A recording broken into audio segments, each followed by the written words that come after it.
जिस तेजी से अमेरिका अपने दुश्मनों को खत्म कर रहा है, मुझे डर है कि लिबिया का डिक्टेटर गद्दाफी अब ज्यादा दिन इस धरती पर नहीं रहेगा। उनका बेटा मर चुका है, फिर भी गद्दाफी साहब वायग्रा बांटने में मशगूल। No this is not a joke, ये न्यूज है। So please welcome for the probably the very last time live on any show, Muammar Gaddafi। Gaddafi साहब कैसे हैं आप? खैलत मैं तो बहुत ही सीधा साधा हूँ। अरे आपका सीधापन और भोलापन दुनिया के सामने आ रहा है। हमने सुना है कि आप अपनी फोर्सेस को वायग्रा दे रहे हैं जिससे वो रेप कर सके। ये किस तरह की लड़ाई लड़ रहे हैं आप? यही तो में लड़ाई है। हमारे नपुंसक सैनिकों को नेटो से लड़ने से ज्यादा खुद से लड़ना है। उनकी सेक्स लाइफ बहुत ही बेतरतीब और बिना सुकून वाली हो रही थी, तो मैंने ये कदम लिया जिससे उन्हें एहसास हो कि वो मर्द है और उनमें जीने मरने का जज्बा बुलंद हो। अरे लेकिन रेप के लिए ऐसा नहीं है। हमने अपने सैनिकों से कहा जाओ घुस के मारो। मीडिया ने जाने क्या समझा और उसे रेप का नाम दे दिया। घुस के मारो का गलत मतलब निकाल दिया। लेकिन वायग्रा हर वो चीज जो आपके हथियार को धारदार बनाए उसे वॉर में इस्तेमाल करना क्या बुरा है? और साथ में मेडिसिन का इंटरनेशनल लेवल पर प्रमोशन भी हो रहा है बिना पैसा खर्च किए। तो हमारा नारा है Be a real man. Use Viagra on every front.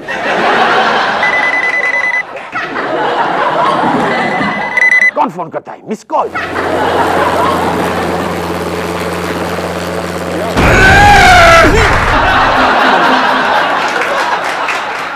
मर गया। History just got made. You saw him for the last time on Jai Hind, right? हमने देखा he really tried hard till the last moment. Delhi में court जाते हुए सुरेश कलमाड़ी को किसी आदमी ने चप्पल फेंक के मारी, पर उसका निशाना चूक गया और चप्पल कलमाड़ी को नहीं लगी। इस घटना पर बाबा रामदेव का कहना है कि प्राणायाम करना मनुष्य के लिए कितना जरूरी है। अगर उस मनुष्य ने प्राणायाम करने के बाद चप्पल मारी होती तो निशाना कभी नहीं चूकता। चप्पल फेंकने से पहले सांस रोकना बहुत जरूरी है। कहानियां।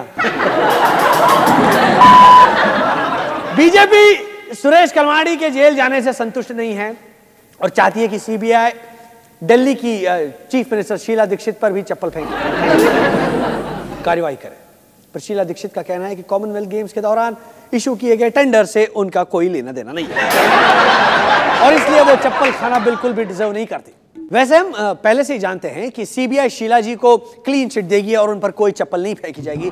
इसका कारण है कि शीला जी के अपने मैजिक चप्पल्स जो CWG स्कैम के बाद 10 जनपथ जाकर पूरी तरह घिस चुके हैं। So don't worry Sheela ji, you are safe.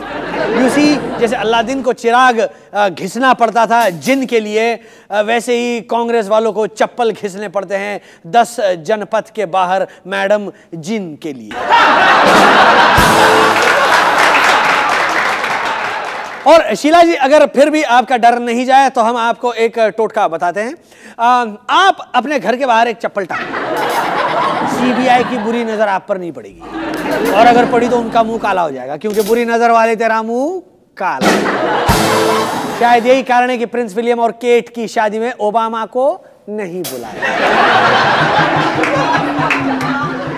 Anyway, coming back to Sheela ji, Sheela Dikshit के बयान का रेफरेंस देते हुए पाकिस्तान गवर्नमेंट ने कहा है कि जिस तरह दिल्ली की सीएम होते हुए भी शीला जी दिल्ली में ही हुए कॉमनवेल्थ गेम्स स्कैम में किसी तरह भी इन्वॉल्व नहीं थी, ठीक उसी तरह पाकिस्तान गवर्नमेंट पाकिस्तान में चल रही भारत विरोधी गतिविधियों में इन्वॉल्व नहीं है। So please stop blaming.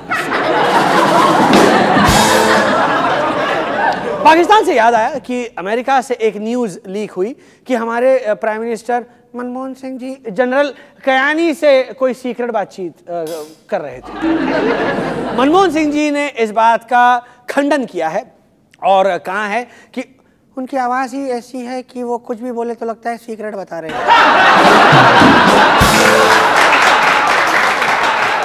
Mannu जी ने 2 दिन पहले ही किसी फंक्शन में नेशनल एंथम गाया था, जिसे विकीलीक्स ने सीक्रेट केबल समझकर लीक भी कर दिया। We will be right back with a popular little segment, YouTube comments. You don't want to miss. Bye.